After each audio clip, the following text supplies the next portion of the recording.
성도 여러분 안녕하십니까? 하늘 아버지를 예배하기 위해 모이신 여러분을 주님의 이름으로 축복합니다. 오늘은 너의 말을 성별하라, 너의 말을 성별하라는 제목으로 하나님의 말씀 증거하겠습니다. 성경 민수기 20장 1절로부터 5절까지의 말씀을 낭독하겠습니다. 첫째 달에 이스라엘 자손 곧 온 회중이 신광야에 이르러 백성이 가데스에 머물더니 미리암이 거기서 죽음에 거기에 장사되니라. 회중이 물이 없으므로 모세와 아론에게로 모여드니라. 백성이 모세와 다투어 말하여 이르되 우리 형제들이 여호와 앞에서 죽을 때에 우리도 죽었더라면 좋을 뻔하였도다. 너희가 어찌하여 여호와의 회중을 이 광야로 인도하여 우리와 우리 짐승이 다 여기서 죽게 하느냐? 너희가 어찌하여 우리를 애굽에서 나오게 하여 이 나쁜 곳으로 인도하였느냐? 이곳에는 파종할 곳도 없고 무화과도 없고 포도도 없고 석류도 없고 마실 물도 없도다. 여러분은 누구와 대화하기를 즐기십니까? 서로 잘 아는 친구와 대화하는 것이 재미있으신가요? 아니면 잘 모르는 낯선 사람과 대화하는 것이 재미있으신가요? 뭐 말할 것도 없이 잘 아는 친한 친구와 대화하는 것이 즐겁습니다. 왜 그럴까요? 왜냐하면 그것은 말이 단순히 정보 교환만을 위한 것이 아니기 때문에 그렇습니다. 만일 정보 교환만을 위한다면 우리가 잘 모르는 사람과 대화하는 것이 훨씬 유익할 것입니다. 훨씬 더 대화할 내용이 많겠죠. 하지만 실제로는 반대입니다. 서로 잘 알수록 말할 거리가 많습니다. 낯선 사람이고 잘 모르는 사람과는 대화가 이어지지 않습니다. 왜냐하면 대화는 마음과 마음을 연결하는 것이기 때문에 그렇습니다. 대화는 공감하고 이해하고 마음과 마음을 가깝게 이어 붙여주는 것입니다. 그래서 내가 말을 한다라는 것은 마음을 전달하는 것이고 말을 듣는다라는 것은 상대방의 마음을 이해하고 받아들이는 것입니다. 말은 마음을 담는 그릇입니다. 그래서 그 말을 들어보면 말하는 이의 속사람이 보입니다. 내 말의 내용을 보면 내 안에 뭐가 있는지를 알 수 있습니다. 내 말의 방향을 보면 내 미래가 어떨지 알 수 있는 것입니다. 내 말의 품격을 보면 내 품성이 어떤지 알 수 있습니다. 내 말의 수준이 곧 내 수준인 것입니다. 하나님께서 인간에게 주신 하나님의 형상 중에서 가장 대표적인 것이 바로 말입니다. 이 세상에 어떤 생물도 우리처럼 소통하지 못합니다. 어떤 생물도 어떤 동물도 인간처럼 수다를 떨지 않습니다. 물론 동물도 조금의 의사소통을 하지만 차원이 다릅니다. 새가 나는 것과 우리가 제자리에서 점프하는 것이 형태적으로는 비슷하지만 같은 능력이라고 할 수 없습니다.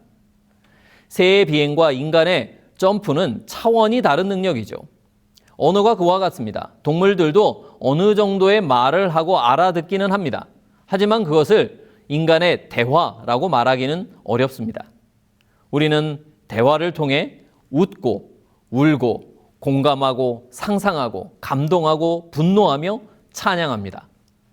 말은 우리에게 주신 하나님의 형상입니다. 그래서 말은 강력합니다. 하나님의 말씀처럼 전능할 수는 없지만 우리 인간의 말도 엄청난 능력을 가졌습니다. 말한 대로 되는 것입니다.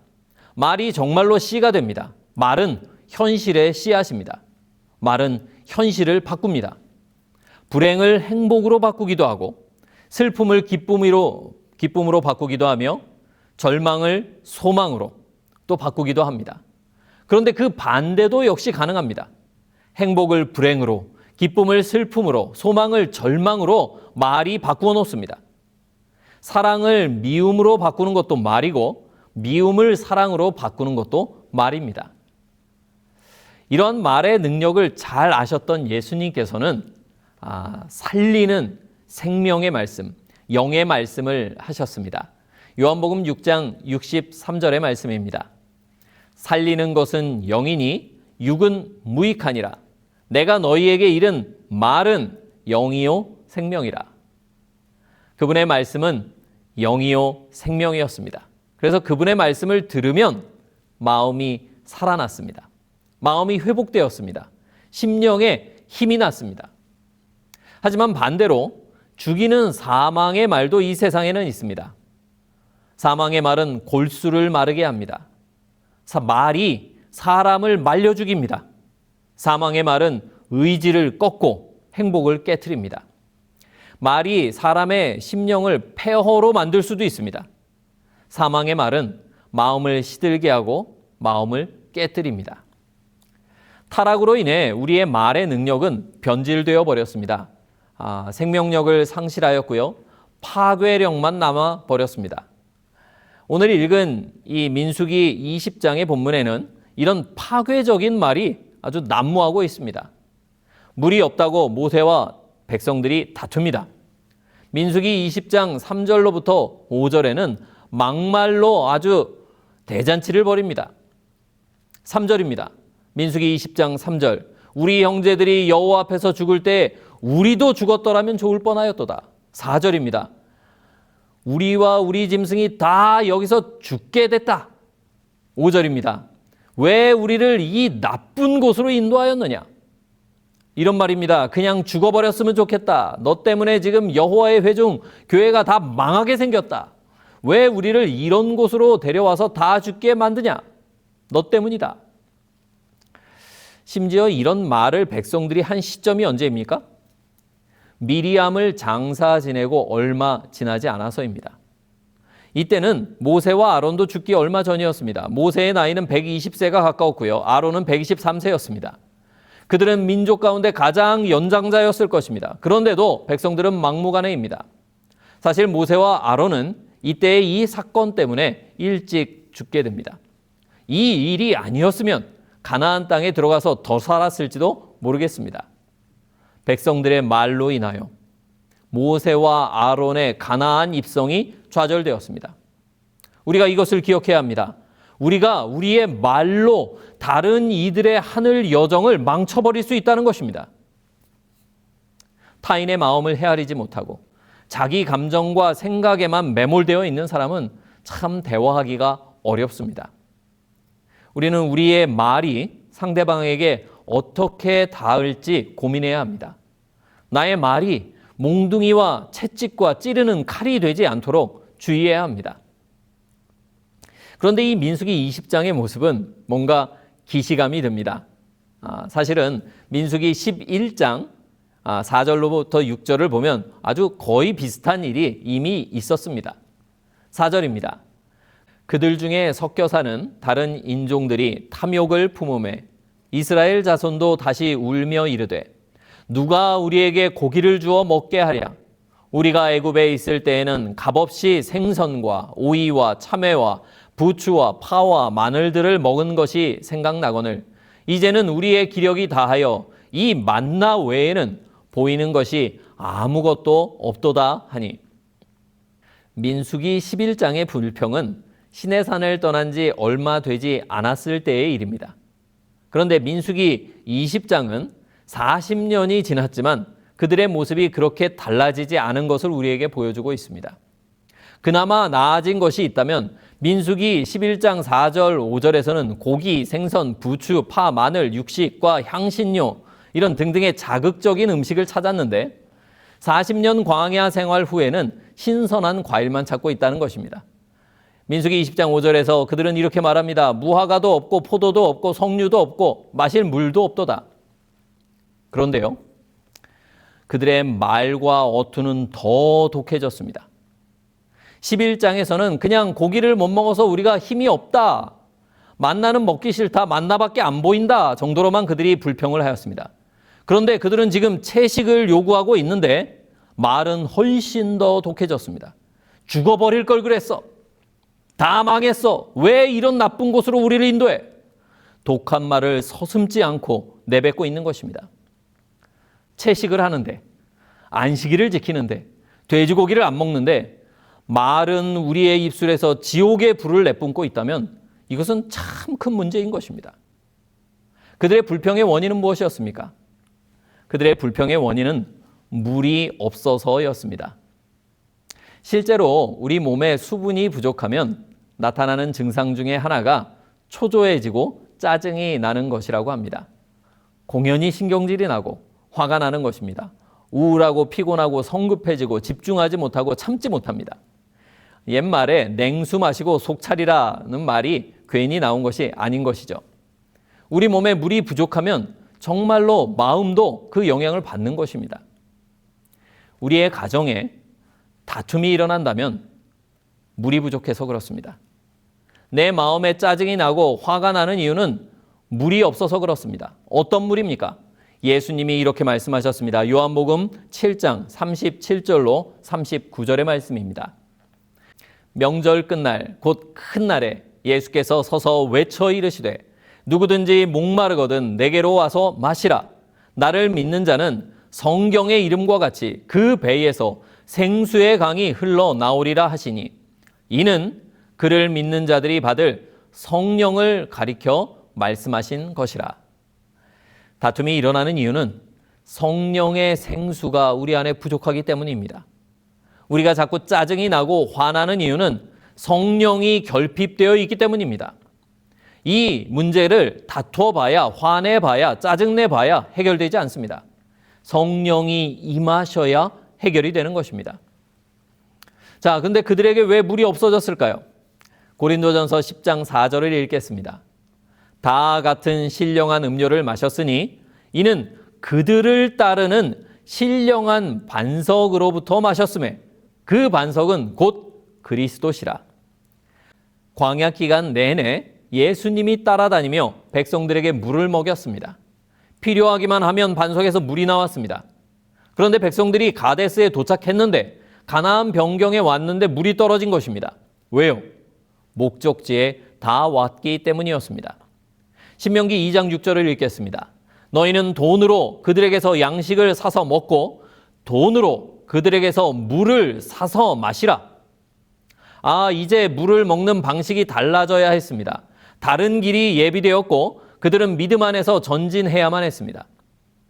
하나님께서 때로 다른 길로, 다른 방식으로 다음 단계로 넘어갈 때에 하나님을 신뢰하고 순종하는 것이 우리 같은 죄인에게는 참 어렵습니다.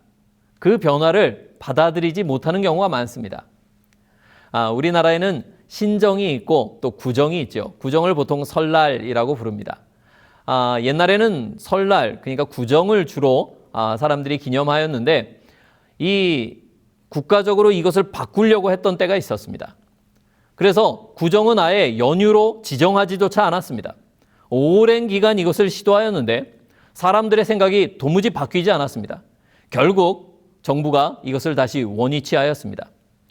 물론 꼭 바꾸는 게 좋은 것도 아니지만 못 바꿀 것도 없는데 그 변화가 쉽지 않았습니다. 생각을 바꾼다는 것이 그렇게 어려운 것입니다. 이스라엘 민족도 익숙한 것에서 벗어나지 못하고 있었습니다. 그리고 하나님이 인도하시는 다음 단계로 넘어가는 대신 불만과 불평과 비난으로 이 일을 대처하였습니다. 그들의 불평의 결과는 무엇이었습니까? 죽었으면 좋겠다 라고 외치던 자들 정말로 다 죽게 되었습니다. 우리가 정말 죽게 되었다라고 말하던 자들 정말로 말 그대로 죽었습니다. 민수기 20장, 21장에서도 또다시 그들은 불평하다가 불뱀에 물려 죽었습니다. 불평하는 자는 사탄에게 물려 죽게 됩니다. 하나님의 말씀을 신뢰하지 않고 분노하며 반석을 2번 내리쳤던 모세와 아론도 역시 가나안 땅에 들어가지 못하게 되었습니다. 그렇다면 하나님께서는 이 백성들의 불평과 불신을 어떻게 대처하셨을까요? 하나님의 반응은 무엇이었습니까? 6절은 이렇게 기록합니다. 모세와 아론이 회중 앞을 떠나 회막문에 이르러 엎드림에 여호와의 영광이 그들에게 나타나며 하나님께서는 그분의 영광을 나타내셨습니다. 그분의 영광이 무엇일까요? 출애굽기 33장에서 모세가 하나님께 영광을 보여달라고 했을 때 하나님은 무엇을 보여주셨습니까? 출애굽기 33장 18절로 19절입니다. 모세가 이르되 원하건대 주의 영광을 내게 보이소서. 여호와께서 이르시되 내가 내 모든 선한 것을 내 앞으로 지나가게 하고 여호와의 이름을 내 앞에 선포하리라. 나는 은혜 베풀 자에게 은혜를 베풀고 긍휼히 여길 자에게 긍휼을 베푸느니라. 하나님께서는 그분의 선하심을 보여주셨습니다. 하나님의 선하심, 하나님의 사랑이 하나님의 영광입니다. 회중의 불평과 불신에도 불구하고 하나님은 그분의 사랑과 선하심, 그분의 영광을 보여주신 것입니다. 그냥 그들에게 물을 주셨습니다. 화도 안 내시고 지팡이를 들고 가서 물 나오게 해라, 그냥 명령하셨습니다. 그런데 모세와 아론은 분노에 휩싸여 거룩한 하나님의 영광, 하나님의 선하심을 드러내지 못한 것입니다. 민수기 20장 12절에서 하나님께서 모세와 아론에게 이렇게 말씀하십니다. 여호와께서 모세와 아론에게 이르시되 너희가 나를 믿지 아니하고 이스라엘 자손의 목전에 나의 거룩함을 나타내지 아니한 고로 너희는 이 총회를 내가 그들에게 준 땅으로 인도하여 드리지 못하리라 하시니라. 모세와 아론은 하나님의 거룩하심, 하나님의 영광을 보여주지 못했습니다. 그러나 모세와 아론의 불신에도 불구하고 하나님께서는 물을 주셨습니다. 반석에서 물을 내셨습니다. 말씀대로 순종하지 않았으니 안 주셔도 되는데, 야, 너 그거 잘못했어 라고 말씀하셨어도 되는데, 저 같으면 그랬을 것 같습니다. 먼저 혼냈을 것 같습니다. 그런데 하나님께서는 그들의 필요를 먼저 채우셨습니다. 그들의 실수에도 불구하고, 그들의 불평에도 불구하고, 그들의 분노에도 불구하고 하나님께서는 그들의 필요를 먼저 채우셨습니다. 이것이 하나님의 영광입니다. 하나님의 사랑은 하나님의 영광입니다. 그분의 선하심이 그분의 영광입니다. 그러므로 우리가 말로 하나님께 영광을 돌린다라고 할 때 이것은 어떻게 하는 것을 말합니까? 우리가 사랑의 언어를 말하는 것을 말합니다. 단순히 입술로만 하나님께 영광을 돌립니다 하는 것은 의미가 없다는 것입니다. 우리의 마음과 우리의 말이 사랑으로 젖어 있을 때 참으로 영광이 하나님께 돌려질 것입니다. 우리가 사랑으로 말할 때, 사랑으로 다른 사람을 격려하고 사랑으로 다른 사람을 위로할 때 하나님께 영광을 나타내는 것입니다. 예수님께서 하신 모든 말씀이 하나님께 영광이 되었던 이유는 예수님께서 늘 사랑으로 말씀하셨기 때문이었습니다. 그리고 그 사랑의 말은 사람의 생명을 소생시키는 생명의 말이 되었습니다. 오늘 우리 안에 성령의 생수가 채워지기를 간절히 바랍니다. 성령 하나님의 능력으로 우리의 언어가 성화되기를 바랍니다. 그래서 생명의 언어가, 하나님의 영광의 언어가, 거룩한 말이 우리 입술에서 흘러나오기를 바랍니다. 이러한 변화는 내 말을 성별하고자 하는 나의 결심이 없이는 일어나지 않습니다. 그러므로 오늘 나의 말을 구별하기로, 성별하기로 굳게 결심하시길 바랍니다. 지금까지 해왔던 수많은 사망의 말과 비난의 말과 불평의 말에 대해 회개하고 내 말을 성별하기로 뜻을 세우시길 바랍니다. 우리가 결심하고 구한다면 하나님께서는 성령을 부어주실 것입니다. 생명과 영광의 말이, 거룩한 언어가 우리의 언어가 되길 바라며 말씀을 마치겠습니다.